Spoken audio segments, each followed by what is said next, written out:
Good morning. तो पढ़िएगा ढेर सारा। पढ़िए, पढ़ने के लिए ही तो है।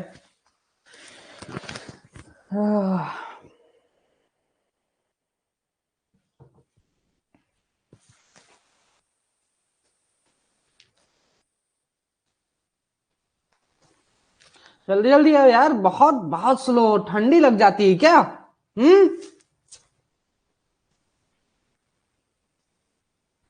डिस्प्ले ब्लैक नहीं है, ये देखो सुंदर सा डिस्प्ले आ रहा है।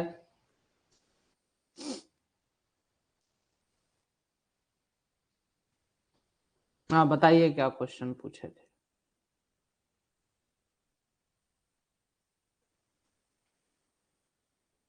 भूल जाता।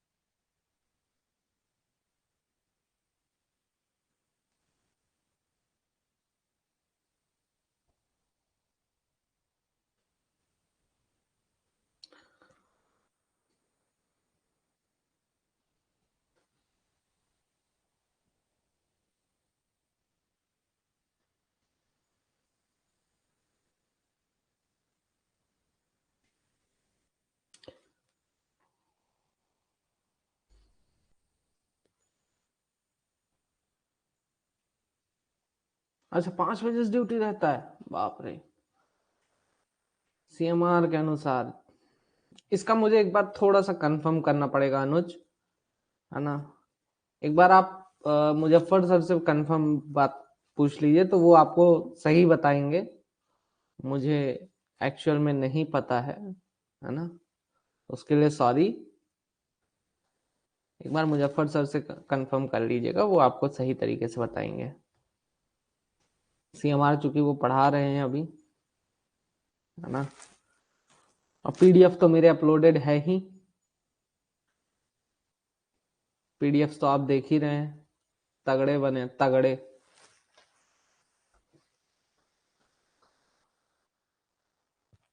जहां कोई कमी रह जाती है तो बताया करिए कि हाँ सर, पीडीएफ में ये कमी रह गई है, तो इसको थोड़ा सुधारिए। 7th चैप्टर तक तो आपको कमी मिलनी नहीं है, मैं बता दूं। मैंने एक एक लाइन बहुत सोच समझ के लिखी है 7th चैप्टर तक। 7th क्या, 9th, हाँ 8th से 9th चैप्टर तक बहुत सोच समझ कर सीएमआर में मैंने एक एक लाइन लिखी है, तो उसमें तो आपको कमी नहीं मिलनी।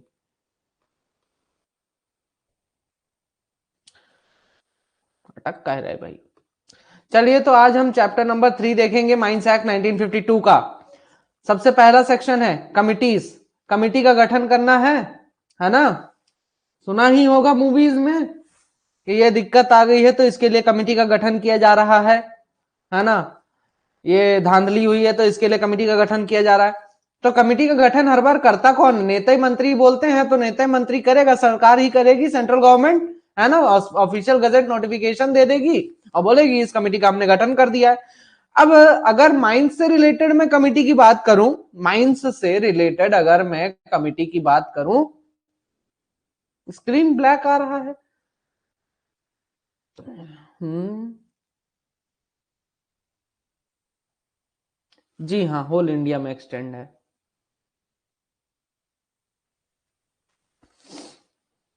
ये तो पहली लाइन ही लिखा है माइंस एक्ट के स्टार्टिंग में। नहीं नहीं नहीं चाचा नहीं।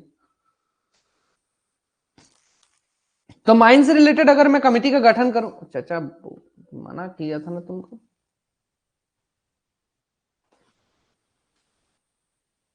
जिनके जिनके स्क्रीन में थोड़ी बहुत दिक्कत आ रही है, ऐप बंद करके एक बार फिर से चालू करिए, शायद ठीक हो जाए।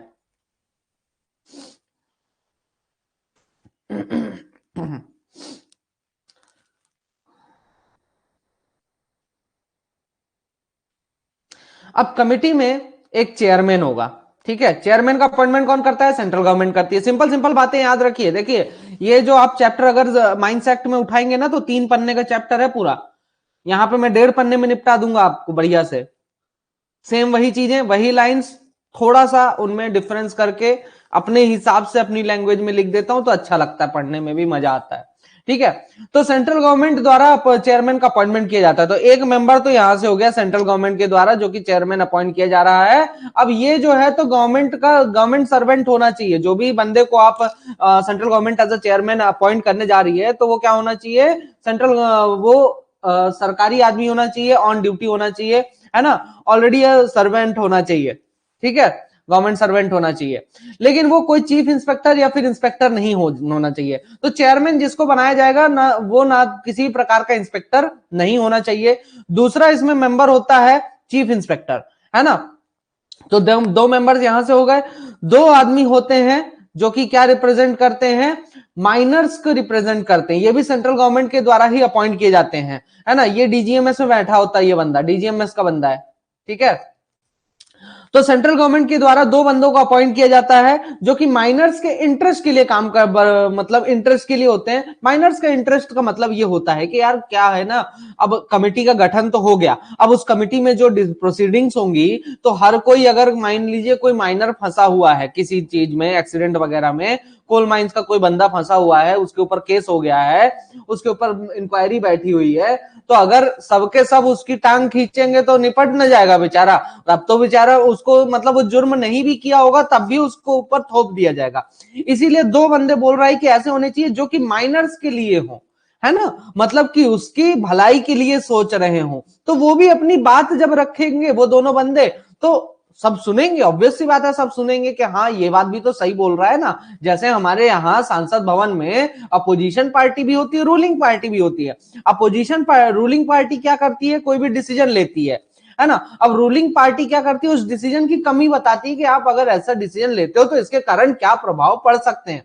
तो ये होता है। ठीक है, तो अगर कोई सही चीज बोलना चाह रहा है तो उसके लिए एक उसका नेगेटिव पॉइंट भी बताने वाला कोई ना कोई तो आपकी कमी बताने वाला रहेगा, तब ना आप सबके बारे में सही तरीके से सोच के एक डिसीजन लेंगे, फाइनल डिसीजन लेंगे। तो सेम यहाँ पे भी वही फंडा चलता है कमिटी में भी।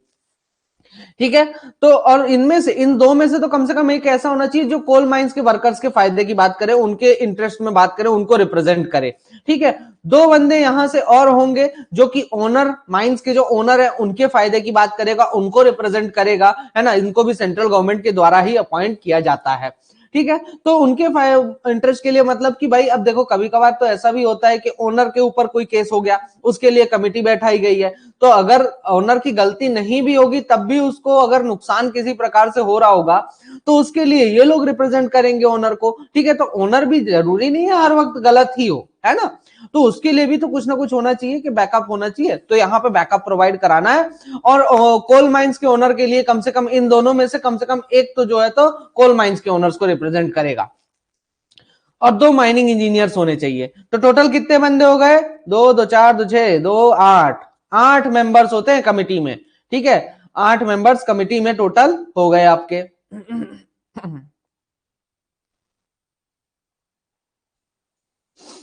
ठीक है,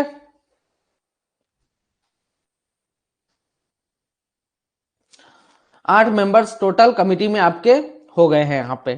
ठीक है, तो कमिटी के नंबर ऑफ मेंबर्स के बारे में बताया है यहाँ पे कि कितने मेंबर्स हैं, अभी स्टार्ट ही हुआ है। ठीक है, कितने मेंबर्स हैं टोटल कमिटी में? सेंट्रल गवर्नमेंट जो है तो एक या एक से अधिक कमिटीज अगर बनाना चाहे तो अलग अलग कामों के लिए एक या एक से अधिक कमिटीज का गठन कर सकती है। सेंट्रल गवर्नमेंट अगर चाहे तो कोई इशू नहीं है उसका, है ना। अगर उसका मन कर रहा है कि भाई मुझे एक या एक से अधिक कमिटीज बनाने हैं तो अलग अलग कामों के लिए बना सकती है, कोई दिक्कत नहीं है।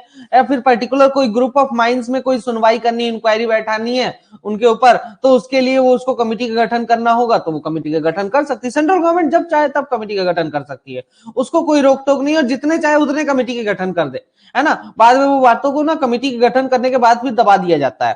ठीक है, अब कमेटी में जितनी भी प्रोसीडिंग्स होती हैं, अब कभी भी देखो सुनवाई एक दिन में नहीं होती है, धीरे धीरे होती है, एक, है ना, समय समय पर कुछ कुछ इंटरवल्स पे जो है तो कमेटी जो है तो सुनवाई अपनी बैठक करती है।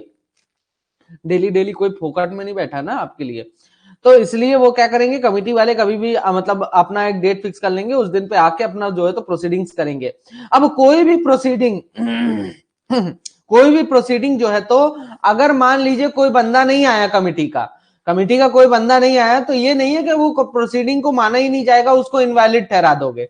ठीक है, कमेटी का अगर एक भी मेंबर नहीं आया है तो ऐसा नहीं है कि कमेटी को हम इनवैलिड ठहरा देंगे या फिर यूं कहिए कि उस प्रोसीडिंग को हम इनवैलिड ठहरा देंगे, ऐसा नहीं है, बिल्कुल भी नहीं है। या फिर संविधान में किसी भी प्रकार का अगर डिफेक्ट है, कमी पाई गई है और उस कमी के कारण अगर कोई प्रोसीडिंग्स हुई है तो उसको भी, उसके कारण भी प्रोसीडिंग्स को इनवैलिड नहीं ठहरा सकते हैं। जो प्रोसीडिंग्स होंगी, जो सुनवाई होगी वो वैलिड रहेगी। ठीक है, उसको इनवैलिड नहीं ठहरा सकते। प्रोसीडिंग्स हुई है मतलब सीधी सी बात इतना याद रखिए, प्रोसीडिंग्स हुई है मतलब वैलिड होगा, इनवैलिड तो किसी भी हालत में नहीं कर सकते हो आप। ठीक है, अब आते हैं section number 13, functions of the committee. Functions of the committee की अगर बात करें तो इसमें बोलता है रूल्स और रेगुलेशंस बनाने का जो प्रपोजल है कमिटी के द्वारा दिया जाता है। ठीक है, रूल्स एंड रेगुलेशंस बनाने के प्रपोजल्स को जो है तो किसके द्वारा दिया जाता है, कमिटी के द्वारा दिया जाता है। ये जो है तो इंक्वायरी भी करती है किसी भी एक्सीडेंट का या कोई भी मैटर जो कि सेंट्रल गवर्नमेंट बोलती है कि भाई आपको इस मैटर के बारे में इंक्वायरी बैठानी है। ठीक है, इसके लिए हम इस कमेटी का गठन कर रहे हैं, तो वो कमेटी वो काम करेगी, जिस काम के लिए सेंट्रल गवर्नमेंट उस कमेटी को बनाएगी वो काम उसको करना पड़ेगा। हो सकता है किसी एक्सीडेंट की इंक्वायरी के लिए उस कमेटी का गठन हुआ हो, या फिर हो सकता है किसी भी दूसरे मैटर के लिए उस कमेटी का गठन किया गया हो। ठीक है, जैसे चारा घोटाला हो गया, ठीक है, हमारा सबसे फेमस तो वही है इंडिया का चारा घोटाला। ठीक है, बोफोर्स घोटाला, तो इस टाइप की घोटालों के लिए ना कमेटी के गठन होते हैं। ठीक है, कमेटी बनाई जाती है। तो अदर मैटर्स में ये भी आ जाते हैं कि अगर आपने किसी प्रकार की धांधली की है तो उसके लिए कमेटी का गठन हो सकता है। कमेटी की ये जिम्मेदारी है कि भाई एक्ट और रेगुलेशंस के अनुसार अगर कोई भी नोटिस या ऑर्डर पास किया गया है, एक्ट या रेगुलेशन के अनुसार अगर कोई नोटिस पास किया गया है तो उसके अगेंस्ट अगर कोई किसी ने बंदे ने अपील कर दिया, ऑब्जेक्शन उठा दिया है ना, मतलब कि कोई ऑर्डर आया, अब किसी बंदे को पसंद नहीं आया, बोला कि मैं तो अपील करूंगा, ऑब्जेक्शन उठाऊंगा, मुझे नहीं पसंद आ रहा है ये नया ऑर्डर या जो नोटिस पास हुआ है, तो उसमें उसकी बात सुनने का भी, किसी भी अपील और ऑब्जेक्शन को सुनवाई करने का भी और उसके ऊपर डिसीजन सुनाने का अधिकार जो है तो कमिटी के हाथ में होता है। अब मान लीजिए चीफ इंस्पेक्टर ने हमारे कोई एक ऐसा ऑर्डर या नोटिस पास किया जो कि किसी को पसंद नहीं आया, तो उसके अगेंस्ट जो है तो किसी ने अपील कर दिया, ऑब्जेक्शन उठा दिया।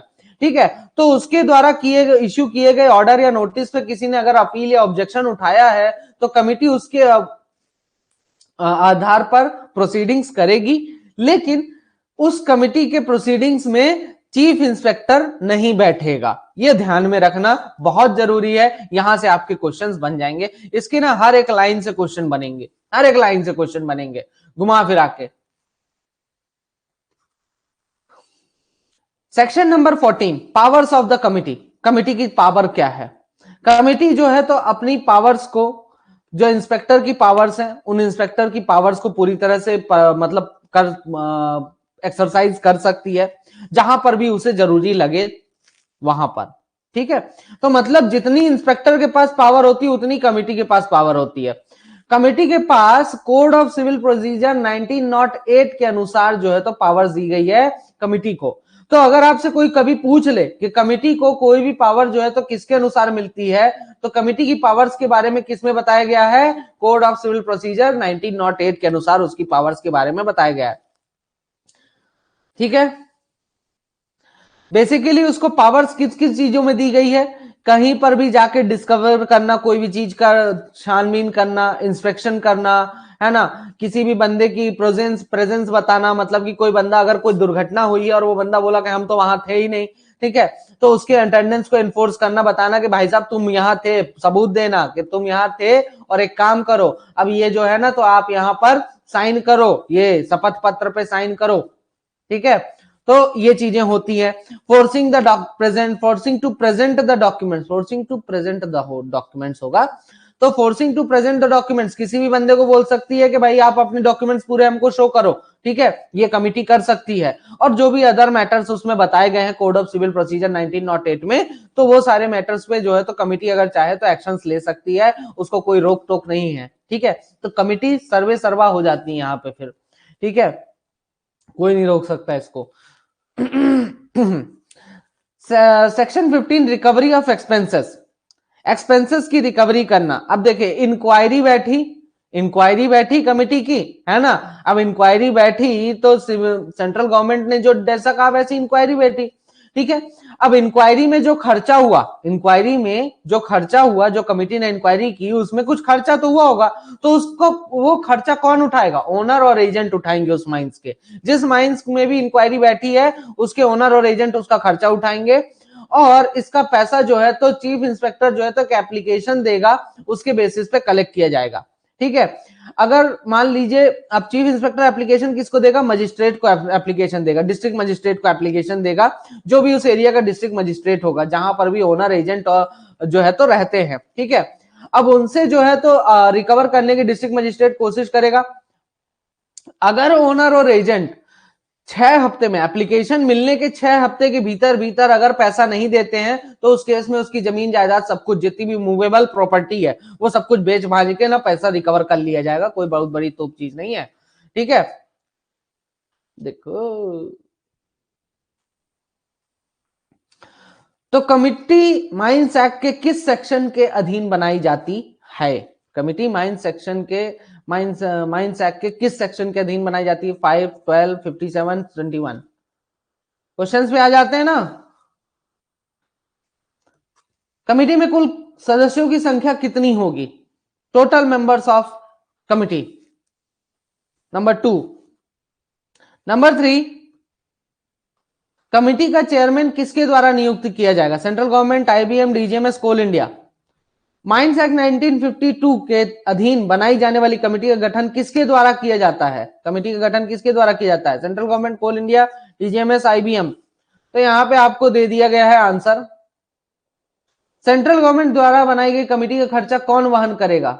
ओनर और एजेंट करेंगे जी, मैनेजर नहीं करेगा।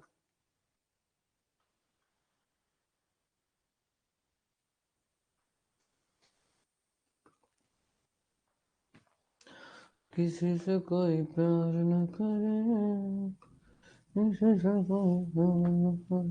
ठीक है। तो ये था आपका चैप्टर नंबर 3, यहां पे कंप्लीट होता है। शॉर्ट में है, अच्छा है, एक बार पढ़ के देखिएगा। जो मैं आपको पहले ही बता चुका हूं कि जितनी भी लाइंस मैंने लिखी है बहुत सोच समझ के लिखी है, कि कहीं कोई गलती ना हो। अगर पाई जाती है तो उसका जिम्मेदार स्वयं मैं होऊंगा, बताइएगा तो सुधार कर दिया जाएगा। हो जाता है यार, टाइपिंग करना पड़ता है ना, तो हो जाती है, कभी कुछ लाइंस छूट जाती, कभी कुछ, बाकी लगभग मुझे कोई कमी नहीं समझ में आ रही थी। तो एक बार देखिएगा, बताइएगा कि हाँ ये पॉइंट छूट गया है। पॉइंट्स में जब पढ़ते हैं तो अच्छा लगता है, बस वही, कुछ नहीं है। और फटाफट पढ़ना है हमें, ठीक है। जितना जल्दी हो सके सिलेबस कंप्लीट करके प्रैक्टिस करना है। प्रैक्टिस करेंगे और practice makes a man perfect. Mining operation and management of mines, mining operation and management of mines. अब देखिए,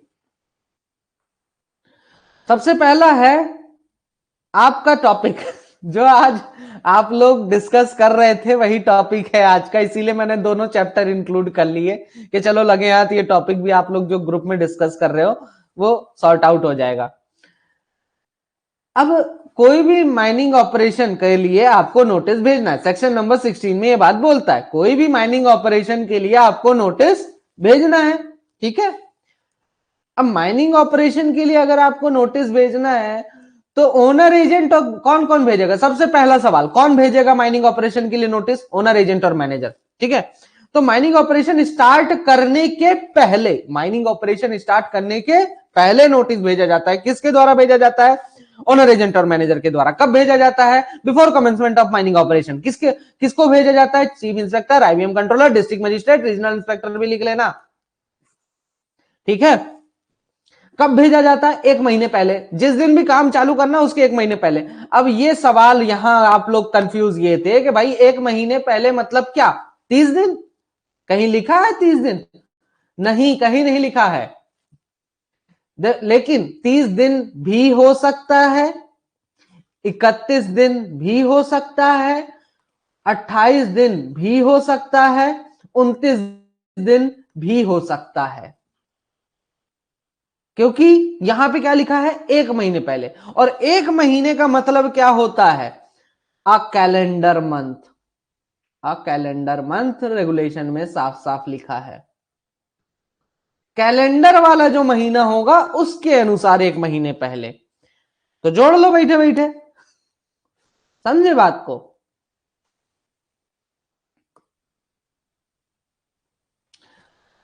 ना ना ना ना ना ना ना ना ना,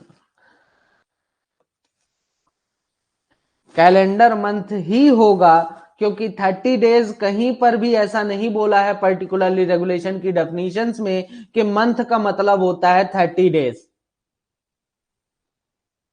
रेगुलेशन में कहीं आप लोग डिस्कस किए, मैंने उस चीज को चेक किया, तो रेगुलेशन में जो डेफिनेशंस है वहां पे साफ साफ लिख दिया है कैलेंडर मंथ। ये तो लिखा ही नहीं है कि 30 डेज का मंथ मानेंगे हम। और एक्ट में भी साफ साफ लिखा है 1 मंथ। तब अगर कहीं लिखा भी है, लिख भी दिया अगर किसी ने, तो उसको सुधार लीजिए, 1 मंथ ही होगा वो।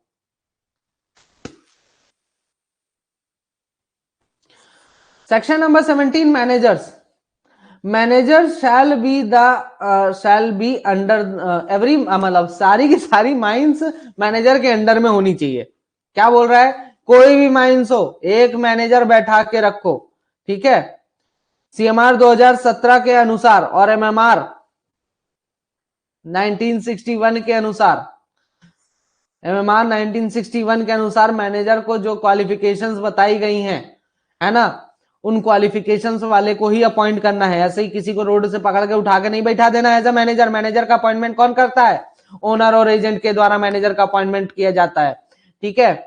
ओनर और एजेंट कभी कभार ना, अब अगर आपसे ये सवाल पूछ ले क्या ओनर और एजेंट अपने आप को कभी मैनेजर बना सकते हैं, तो बिल्कुल। अगर उनके पास मैनेजर की क्वालिफिकेशंस हैं तो then they can also appoint themself, अपने आप को ही एज अ मैनेजर अपॉइंट कर सकते हैं, ठीक है ना। तो अगर किसी ओनर एजेंट के पास क्वालिफिकेशंस हैं तो then he can be the manager of the mines. The manager is responsible for, अब मैनेजर की क्या क्या जिम्मेदारी होती है, किस किस चीज क्या क्या काम करेगा, वो पूरी माइंस का मैनेजमेंट देखेगा, पूरी माइंस को कंट्रोल में रखेगा, पूरी माइंस का सुपरविजन करेगा और दिशा निर्देश भी देगा, ठीक है। जितने भी इंस्ट्रक्शंस ओनर और एजेंट के द्वारा दिए जाते हैं, मतलब कि ओनर और एजेंट ने मान लीजिए मैनेजर को कुछ काम करने को बोला, तो मैनेजर एवं ही जाके कुछ काम नहीं कर देगा, बोलेगा ए लिखित में दो, लिखित में दो, लिखित में दो, दो दो दो दो जल्दी से, है ना। सीधे यही बोलेगा लिखित में दो, नहीं तो मैं नहीं करने वाला, ठीक है। तो लिखित में देने लेने का कारण यह रहता है कि मान लो बाद में बात से पलट गया तो एक्ट और रेगुलेशन के हिसाब से ओनर और एजेंट ने कोई डिसीजन नहीं दिया, कोई काम करने को नहीं बोला, ऐसा काम बोला जो कि एक्ट और रेगुलेशन के हिसाब से है ही नहीं, है ना। कभी ऐसा हो गया, कोई सवाल खड़ा हुआ कि मैनेजर ने ही तो कराया, मैनेजर साहब ही तो कराए हैं ये काम, सीधे ये बोल देगा। तो उस केस में आपके पास लिखित में कुछ ना कुछ तो होना चाहिए। तो जब भी आप मैनेजर बनते हैं, इवन कि आप कोई भी काम आपको बोला जाता है तो आपको सीधे लिखित में करना है काम, ठीक है। लिखित में दिया है मतलब करना है, नहीं दिया मतलब नहीं करना, सीधी बात है। हालांकि वो बात अलग है कि रातों रात पूरा लिखित बदल जाता है, ठीक है। जैसे एक बार क्या हुआ था, एक ट्रेनिंग वाला लड़का ना माइन से भाग गया था घूमने, हो गया उसका एक्सीडेंट, उसकी डेथ हो गई। माइंस में उसकी अटेंडेंस लगी है। सवाल उठा माइंस पे कि आपने फिर अटेंडेंस कैसे लगाया, तो मतलब अब माइंस पे सवाल उठना ही था। तो माइंस वालों ने रातों रात पूरे अटेंडेंस रजिस्टर चेंज कर डाले, रातों रात पूरे अटेंडेंस रजिस्टर। तो ये सब भी होता है। ओनर और agent shall not give any instructions. अब ओनर और एजेंट की ये जिम्मेदारी है कि भाई ऐसे लोग माइंस में ऐसे बंदे को कोई भी इंस्ट्रक्शन नहीं देंगे जो कि मैनेजर को डायरेक्टली रिस्पॉन्सिबल है, जो कि डायरेक्टली मैनेजर के अंडर में काम कर रहा है। तो उसको किसी भी प्रकार के इंस्ट्रक्शंस नहीं देने ओनर और एजेंट को। जैसे फॉर एग्जांपल, एक एग्जांपल देता हूं, आप मान लीजिए माइंस के कोई मैनेजर है, किसी माइंस के आप मैनेजर हैं, जस्ट सपोज आप मैनेजर बन गए, ठीक है, अच्छे खासे मैनेजर है, अच्छा खासा प्रोडक्शन दे रहे हैं, सब कुछ ओके, सब कुछ ओके है, आप अपनी तरफ से फुल एफर्ट लगा रहे हो, सब कुछ सही है, आपके वर्कर्स आपकी बात सुनते हैं, आप जो करते कहते हो वो करते हैं वर्कर्स, और सारे वर्कर्स डायरेक्टली आपके लिए रिस्पॉन्सिबल है, चूंकि वो आप अगर वो गड़बड़ी करेंगे तो वो आपको जवाब देंगे, या फिर अगर वो गड़बड़ी करते, कुछ भी गड़बड़ होती है तो उसकी जिम्मेदारी आपकी होगी, है ना, सिंपल बात तो यही है। तो यहां पर मान लीजिए अगर किसी दिन ओनर या फिर एजेंट जो है तो सोचे कि चलो आज माइंस में टहल के आते, देखते हैं हमारे मैनेजर साहब क्या कर रहे हैं, तो हमारे मैनेजर साहब मान लीजिए कुछ ऐसा काम करवा रहे हैं जिसमें कि प्रोडक्शन नहीं हो रहा है, लेकिन वो सेफ्टी पॉइंट ऑफ व्यू से इंपॉर्टेंट है ना, प्रोडक्शन तो नहीं हो रहा but safety point of view से इंपॉर्टेंट है। चलो फॉर एग्जांपल उसका भी ले लेते हैं, जैसे कि डंप हो गया, डंप यार्ड हो गया। अब डंप यार्ड में आप भी जानते हैं कि अगर पानी के ऊपर मैं डंप करूंगा तो पूरी की पूरी जमीन कभी भी धंस सकती है। अब मेरा ओनर आके बोलता है कि यार तुम एकदम किनारे में सटवाओ डंपर को और फिर पूरा मटेरियल नीचे नीचे गिरवाओ। मैं क्या बोलता हूं कि मटेरियल को 1 से 2 मीटर पहले ही गिरवा दूंगा और डोजर से बाद में नीचे गिरवा देना है, डोजर से बाद में समेट देंगे, है ना, इकट्ठा कर देके इधर गिरा देंगे, डोजर से इस डायरेक्शन में ले जाएंगे। मैं सेफ्टी पॉइंट ऑफ व्यू से काम करवा रहा हूं, लेकिन ओनर की क्या दिमाग में चल रहा है, ये मेरा डीजल बर्बाद कर रहा है। भाई डोजर का, भाई आप भी जान रहे हो कि जितना किनारे ले जाके सटा के आप एकदम नीचे गिरवाओगे उतना ज्यादा अच्छे तरीके से पूरा का पूरा मटेरियल नीचे गिरेगा, डोजर का इस्तेमाल ही नहीं करना पड़ेगा, डोजर का इस्तेमाल नहीं करना पड़ेगा तो आपका डीजल बचेगा। लेकिन ओनर को ये चीज नहीं पसंद, उसको क्या है, मेरा डीजल बचना चाहिए, है ना, तो गरियाने लगेगा। या फिर यूं होगा कि मैनेजर नहीं है तो ड्राइवर को बोलेगा ए पीछे लगा। अब उस केस में अगर एक्सीडेंट हो जाता है तो कौन जिम्मेदार, मैनेजर, आपका कॉलर पकड़ेगी डीजीएमएस, तो डीजीएमएस भी पकड़ेगी, कमेटी का गठन भी होगा, सेंट्रल गवर्नमेंट भी बैठेगी आपके ऊपर, आपकी तो हालत पतली कर देंगे सबके सब मिलके, ओनर और एजेंट भी हाथ खड़े कर लेंगे, हमारी क्या गलती, मैनेजर बैठा है काहे के लिए बैठा है, सर्टिफिकेट कैंसिल हो जाता है। तो ये चीजें हैं, ठीक है। तो यही चीज यहां पे बोलता है कि ओनर और एजेंट कभी भी माइंस में जाके जो भी बंदा ड्यूटी पे काम कर रहा है, इफेक्टिवली काम कर रहा है, उसको किसी भी प्रकार से डिस्टर्ब नहीं करेंगे, नहीं करना है, ठीक है, कोई भी बंदा हो। Duties and responsibilities of owner agent और मैनेजर। ओनर एजेंट और मैनेजर की ड्यूटीज एंड रेस्पॉन्सिबिलिटीज क्या होती है, सेक्शन नंबर 18। तो ओनर और एजेंट जो है तो एक्ट, रेगुलेशन, रूल्स और बाय लॉस के अनुसार कदम उठाने के लिए रिस्पॉन्सिबल होते हैं कि हम इनके अनुसार ही कोई भी कदम उठाएंगे, अपनी माइंड में कोई भी डिसीजन लेंगे या कोई भी फाइनेंशियल डिसीजन भी लेना होगा तो इन्हीं के अनुसार, अंडर इन्हीं के दायरे में रहकर लेंगे, ठीक है। सेक्शन 58 में जो भी मैटर्स होते हैं उन मैटर्स के रेस्पेक्ट में सारी की सारी रेस्पॉन्सिबिलिटी ओनर और एजेंट की होती है।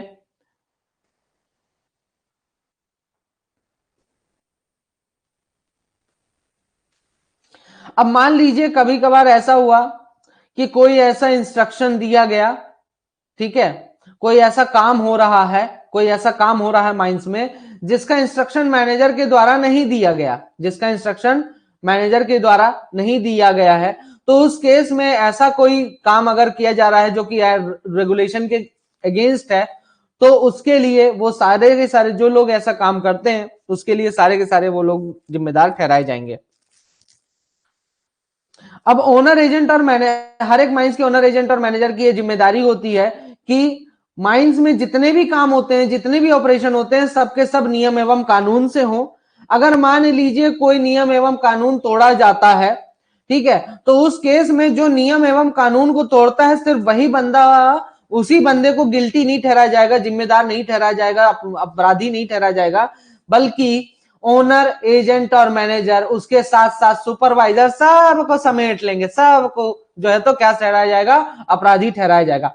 हाँ, अब यहां पे एक्ट में ये भी बोला है कि अब ये डिपेंड करता है कि कोई भी बंदा गिल्टी है कि नहीं है, कि भाई सामने वाले ने अपने वो जो है तो कुछ रीजंस दिए हैं कि नहीं दिए, प्रूफ दिया है कि नहीं दिया है ना। अगर ओनर एजेंट और मैनेजर ने ये प्रूफ दे दिया कि भाई हमारी कोई गलती नहीं है, हमने तो कुछ किया ही नहीं, वो जो पढ़ना है उसने किया, तो उस केस में ये जो सब सेक्शन यहाँ पे लिखा है कि आपका अगर कोई ऐसी काम हो रहा है माइंस में जो जिसके कारण कुछ गड़बड़ होती है, कॉन्ट्रवेंशन होता है, नियम एवं कानून की अवहेलना होती है और वो इंस्ट्रक्शन मैनेजर के द्वारा नहीं दिया गया और मैनेजर अगर ये चीज प्रूफ कर देता है, तो उस केस में जो बंदे ये काम किए हैं उनको पूरी तरह से गिल्टी ठहराया जाएगा।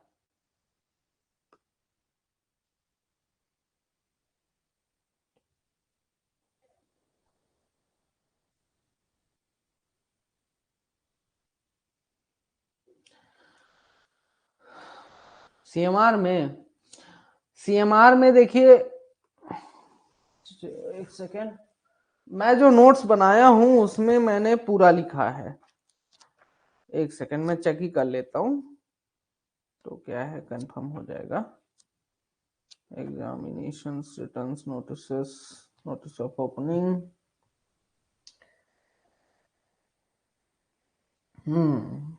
सीएमआर में नहीं दिया है, बिल्कुल सीएमआर में नहीं दिया है, लेकिन एक्ट में दिया है, तो आपका एक्ट ही कंसिडर करेंगे। क्योंकि क्या है ना कि मान लीजिए अगर क्वेश्चन आ ही गया इस टाइप का, तो आपको कंफर्म होना चाहिए। भेजते देखो सभी को, अगर एक्ट में बोला गया है तो भेजना सभी को, क्योंकि एक्ट क्या है, सबका एक्ट है बाहुबली, उसको कोई कुछ नहीं रिप्लेस कर सकता है। ठीक है, मतलब एक्ट ने जैसे कि पूछा आपने कि 20th एनुअल रिटर्न का 20th फरवरी बोला गया है एक्ट में, और हमारे सीएमआर में 1 फरवरी बोला है। तो सी देखिए, कोल माइंस अपने हिसाब से पूरे इंडिया में चलती हैं। अब उनमें एक्ट ने क्या किया, एक्ट ने अपनी एक डेट दे दी कि भैया इससे ज्यादा लेट तो नहीं होना चाहिए। ठीक है, सीएमआर ने और एमएमआर ने क्या किया कि भाई इन्होंने अपना एक सेपरेट किया कि भाई पूरे इंडिया का अगर एक साथ एनुअल रिटर्न आया, समझ रहे हो कितनी बड़ी बात होती है ना। तो इसीलिए इन्होंने अपना अलग अलग टाइम पीरियड ले लेते हैं कि भाई हमारा 1 फरवरी तक आ जाएगा, तो उससे क्या होगा कि थोड़ा प्रोसेसिंग में भी टाइम लगता है। ठीक है, प्रोसेसिंग में भी टाइम लगता है, सारी चीजों को कलेक्ट करना, डाटा इधर उधर से इकट्ठा करना, वहां से चलता है। तो इसलिए थोड़ा सा वो टाइम गैप इसके अंदर अंदर कर सकते हैं, लेकिन सीएमआर में 20 फरवरी के बाद की डेट नहीं देगा, कभी भी नहीं दे सकते, दे ही नहीं सकते, है ना, कि 20 फरवरी के बाद का डेट हम रखें। एक्ट के बाहर नहीं जाएगा, कोई भी एक्ट के बाहर नहीं जाएगा। इसके अंदर कुछ भी काम कर लो, इसके बाहर नहीं जा सकते हो आप। ठीक है, यहां पे आपका ना चीफ इंस्पेक्टर काम आता है ना रीजनल इंस्पेक्टर, सब के सब उसी के अनुसार, एक्ट के अनुसार ही काम करते हैं। रेगुलेशन में आपने बहुत जगह पढ़ा होगा कि चीफ इंस्पेक्टर अगर चाहे तो रेगुलेशन के बाहर जाके काम कर सकता है, चीफ इंस्पेक्टर करता है। अगर चीफ इंस्पेक्टर को कंडीशन, चीफ इंस्पेक्टर के पास बहुत सारी पावर्स हैं, पूरे पूरे इंडिया की, पूरे हिंदुस्तान की ना वो पूरी पावर लेके बैठा हुआ है चीफ इंस्पेक्टर अकेला माइंस का। वो चाहे तो रेगुलेशन में के हिसाब से कुछ भी बदलाव करना चाहे तो कर सकता है ना, अपने हिसाब से उसको लगता है कि हाँ यहाँ की कंडीशन ऐसी है तो मैं ये इस तरीके के एक्सेप्शंस प्रोवाइड करा रहा हूं लिखित में। लेकिन एक्ट में ऐसा नहीं है, जो है सेंट्रल गवर्नमेंट माई बाप है इसका, इसका एक एक शब्द में, अगर आपको इसके एक एक शब्द के अलावा अगर कुछ करना है तो सेंट्रल गवर्नमेंट को अलग से कानून है बनाना पड़ेगा बैठ के। चलिए क्वेश्चंस पे आते हैं। माइन चालू होने पर manager owner agent, manager owner agent किसे नोटिस देगा, chief inspector, IBM, district magistrate, या फिर all of these. Mining operation start होने के कितने दिन पहले ओनर एजेंट और manager chief inspector, regional inspector, district magistrate और को नोटिस देंगे? 7 डेज, 14 डेज, 21 डेज, 1 मंथ। क्या ओनर एजेंट जिसके पास मैनेजर की योग्यता हो तो वह अपने आप को, स्वयं को मैनेजर नियुक्त कर सकता है? यस और नो, यस और नो।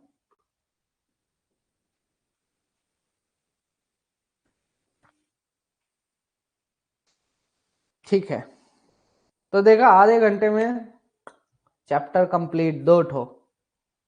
ठीक, तो पढ़िए अच्छे से, कहीं भी कोई भी डाउट आता है अवेलेबल हूं। हाँ देखो, मैं सिंपल सी बात बता रहा हूँ, थोड़ा ग्रुप में क्या होता है कि नहीं हो पाता है आपके कोई भी क्वेश्चन। 18 समझा दूं? 18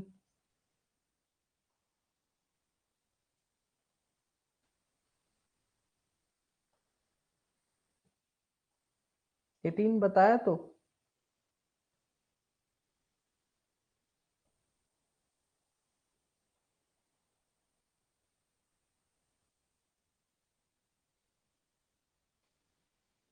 अच्छा 18 समझ नहीं आया, चलो एक बार फिर से बता देते हैं। 18 समझ नहीं आया तो क्या दिक्कत है ना।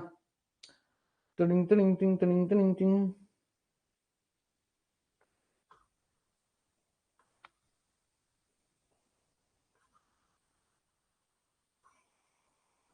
थोड़ा साफ सफाई कर ले।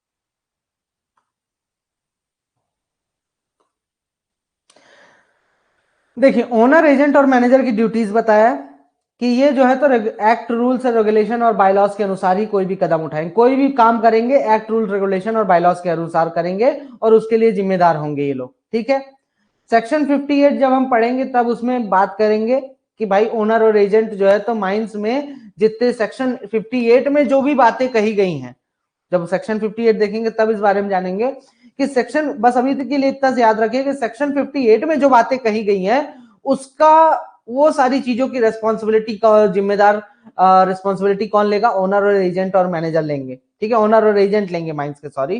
ठीक है, और माइंस के ओनर और एजेंट उसकी जिम्मेदारी लेंगे। जिम्मेदारी लेंगे मतलब कि कोई भी गड़बड़ी होती है तो इनको जिम्मेदार ठहराया जाएगा, इनको गिल्टी ठहराया जाएगा। ठीक है, अब मान लीजिए माइंस में कोई बंदा ऐसा काम करता है, सीधी सीधी बात बोलता है कि माइंस में अगर कोई गड़बड़ काम कर रहा है, रेगुलेशन के हिसाब से काम नहीं कर रहा, मतलब कानून के बाहर जाके अगर कोई काम कर रहा है, समझ रहे हो, कानून के बाहर जाके कोई अगर काम कर रहा है जो कि, और मैनेजर ने वो काम करने को बोला भी नहीं है, तो उस केस में वो बंदा उसके लिए जिम्मेदार ठहराया जाएगा। कॉन्ट्रवेंशन मतलब कि कोई गलत काम कर रहा है जो कि कानून के हिसाब से नहीं है। ठीक है, ओनर, एजेंट और मैनेजर की जिम्मेदारी होती है कि माइंस में पूरा का पूरा काम कैसे हो, अकॉर्डिंग टू द नियम एवं कानून हो। ठीक है, अगर कोई कॉन्ट्रवेंशन होता है, किसी भी कानून को तोड़ते हुए पाया जाता है, कोई कानून तोड़ा जाता है, तो उस केस में जितने भी बंदे हैं, है ना, अगर कोई कानून टूटता है माइंस में तो उस केस में जितने भी बंदे हैं सबको समेट लिया जाता है। जो बंदा कानून तोड़ा है उसको भी समेटा जाएगा, उसको भी अपराधी ठहराया जाएगा। जो सुपरवाइजर वहां पे था, जो कि वो उस समय वो काम करवा रहा था, सुपरवाइजर, वो भी उसके लिए जो है तो अपराधी ठहराया जाएगा। ओनर, एजेंट और मैनेजर भी अपराधी ठहराए जाएंगे। हाँ, अगर ओनर, एजेंट और मैनेजर ये लोग, अगर इनमें से कोई भी, ये प्रूव कर देता है कि हमने जो है तो गिल्टी नहीं है, हम गिल्टी नहीं है, ठीक है, हमने तो नियम से ही काम किया है, बट गलती से वो जो है तो इसमें गड़बड़ी हो गई, या फिर फलाना कुछ भी आप रीजन देकर, अगर आप ने गलत नहीं किया है, कानून को नहीं तोड़ा है, तो अगर आप ये चीज प्रूफ कर देते हो तो आपके ऊपर कोई केस ही नहीं होगा। सिंपल बात ही तो, इतनी सी तो बात ही बोल रहा है। सिर्फ इतनी ही कहानी चल रही है इसमें कि अगर कोई गड़बड़ी हुई माइंस में, अगर नियम टूटा, तो जिम्मेदार कौन होगा? कौन होगा वो जिसने नियम तोड़ा है? ठीक है, तो वो डिपेंड करता है कि भाई किसको पकड़ा गया है ना। मर्डर जो करता है इसी में मिलेगा। एक्ट में बायलॉज कैसे बनते हैं, कब बनते हैं, ये सब बताया जाएगा। बाकी आपको बायलॉज अलग से पढ़ने पड़ेंगे, है ना। बायलॉज में देखो जो भी नोटिफिकेशंस आते हैं, gazette notification, that are called the bylaws. ठीक है, जो गजट नोटिफिकेशन, जैसे फॉर एग्जांपल एक बायलॉ आपको बता देता हूं, मैनेजर डीजीएमएस द्वारा जो दिया गया है कि भाई मैनेजर वगैरह जो बनते हैं, मतलब कि मैनेजर का कॉम्पिटेंसी का एग्जाम जो देना है, फर्स्ट क्लास, सेकंड क्लास और ओवरमैन, फोरमैन, जो ये जितने भी कॉम्पिटेंसी के एग्जाम्स होते हैं, तो इन कॉम्पिटेंसी के एग्जाम्स में, इन कॉम्पिटेंसी के एग्जाम्स में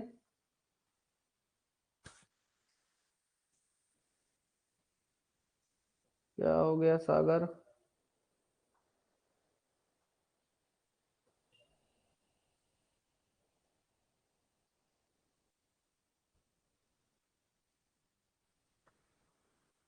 हाँ, इनका जो नोटिफिकेशन आया है इनको क्या कहा जाता है, बायलॉज,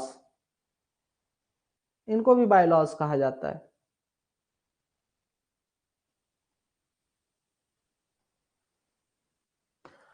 अच्छा, सीएमआर में 30 डेज लिखा है, लेकिन आप खुद बताइए, मुझे क्लियर बताइए आप, सीएमआर में 30 डेज बोल दिया, ठीक है, लिखा कौन है सीएमआर? चलिए मैं एक बार कंफर्म करके अभी ग्रुप में डाल देता हूं, मैं एक जगह और चेक कर लूं, उसमें अगर 30 डेज लिखा होगा तो मैं मान लूंगा कि 30 डेज है, ठीक है, अगर नहीं लिखा होगा तो नहीं मानूंगा, ठीक।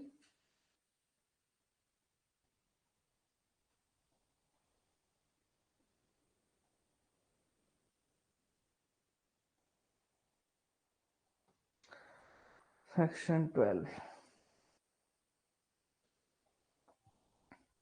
सेक्शन 12 में कमिटी के बारे में बताया है कि कमिटी को ऑफिशियल गजट नोटिफिकेशन के थ्रू कमिटी का गठन सेंट्रल गवर्नमेंट द्वारा किया जाता है, ठीक है। कमिटी में कौन कौन होता है, एक चेयरमैन होता है जो कि गवर्नमेंट सर्वेंट होता है, ठीक है, और वो अभी जॉब कर रहा होता है, और उसी को सेंट्रल गवर्नमेंट जो है तो एज अ चेयरमैन अपॉइंट करती किसी भी कमिटी का, और उसमें चीफ इंस्पेक्टर और इंस्पेक्टर को कभी भी कमिटी का चेयरमैन नहीं बनाया जाता है। चीफ इंस्पेक्टर होता है कमिटी में, दूसरा नंबर पर मेंबर जो होता है वो चीफ इंस्पेक्टर होता है। दो बंदे ऐसे होते हैं जो कि वर्कर्स के, माइंस के वर्कर्स के फायदे के लिए जो होते हैं, मतलब उनके उनके उनकी तरफ से बात करेंगे, उनके फायदे के लिए बात करेंगे। दो पर्सन ऐसे होंगे जो कि ऑनर्स, माइंस के जो ऑनर्स है उनकी तरफ से, उनको रिप्रेजेंट कर रहे होंगे, उनकी तरफ से बोलेंगे, और दो, कम से कम दो माइनिंग इंजीनियर्स होंगे, और इन सभी का अपॉइंटमेंट चीफ सेंट्रल गवर्नमेंट के द्वारा किया जाता है। तो टोटल 8 बंदे होते हैं इसमें, ठीक है। सेंट्रल गवर्नमेंट अगर चाहे तो एक से अधिक कमिटीज का भी गठन कर सकती है किसी भी काम के लिए या किसी भी ग्रुप ऑफ माइंड्स के लिए। जो कमिटी की प्रोसीडिंग्स हैं वो कभी भी इनवैलिड नहीं होती हैं, भले वहां पे पूरे मेंबर्स हों या ना हो, एक आध दो मेंबर्स एब्सेंट भी रहते हैं तो कोई दिक्कत नहीं है ना। और अगर संविधान में कोई डिफेक्ट पाया जाता है तो उसके कारण भी कमिटी को कभी भी इनवैलिड नहीं ठहराया जाएगा। तो कमिटी के अगर प्रोसीडिंग्स होती हैं, सुनवाई होती है, तो उसमें सब कुछ वैलिड रहेगा, ठीक है।